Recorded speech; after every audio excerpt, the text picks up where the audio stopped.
La pose du carrelage sur le sol peut être faite simplement en glissant le carreau choisi ou bien en utilisant le schéma de pose paramétrique.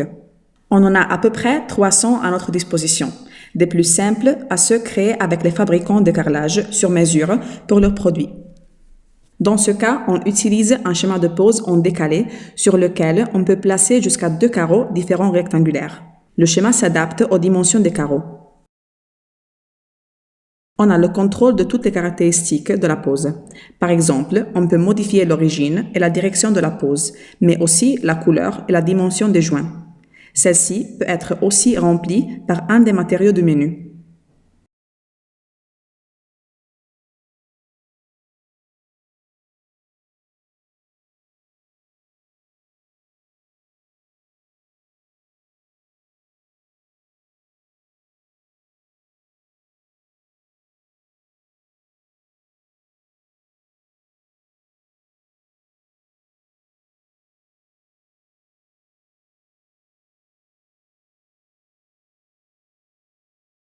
Alors, on peut essayer quelque chose de plus original, comme une surface de pose de la forme souhaitée.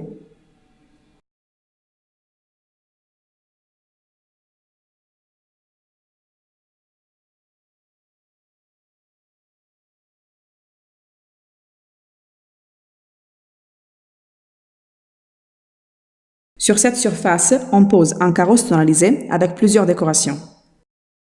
Les produits équipés de la stonalisation, comme celui-ci, sont très utiles, car ils permettent de créer avec peu d'efforts des effets réalistes. Domus 3D mélange en effet de façon aléatoire les différentes facettes. Si on n'est pas satisfait de l'effet créé par le logiciel, on peut toujours intervenir manuellement avec la fonction Personnaliser stonalisation et appliquer ensuite une image différente dans n'importe quelle position ou bien faire pivoter le carreau. Sur les parois, on peut appliquer un certain nombre de fichiers à la fois, dans ce cas 2. En tout moment, on peut ajouter ou élever des fichiers ou bien redimensionner la rangée avec une dimension précise en centimètres.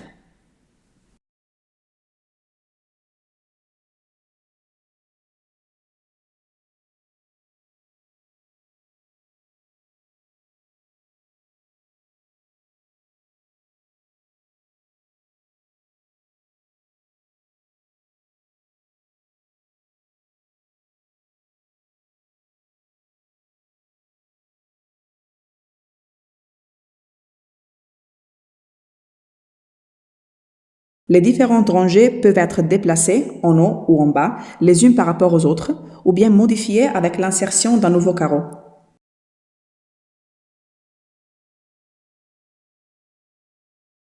La fonction angle douche permet d'habiller avec précision les parois de la zone douche. On peut insérer la largeur et la hauteur de la pose qu'on désire appliquer et puis choisir un carreau ou bien un schéma de pose paramétrique qu'on pourra ensuite habiller avec un carreau choisi.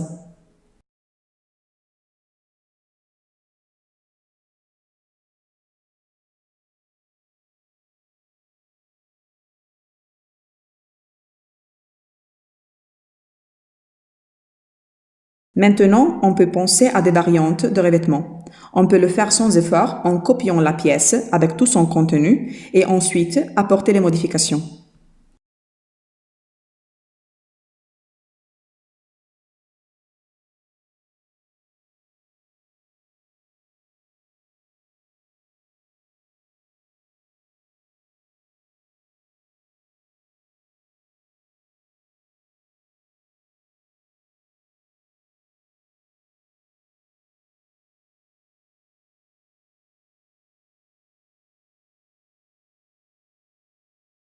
Les carreaux placés dans le schéma de pose peuvent être remplacés un par un ou bien en groupe par créer des dessins spécifiques.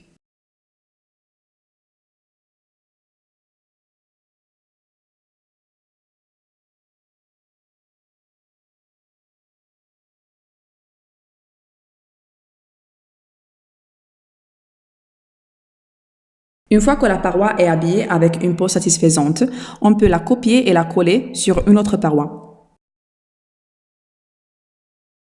On termine le revêtement de notre salle de bain avec un papier peint sur les parois du fond.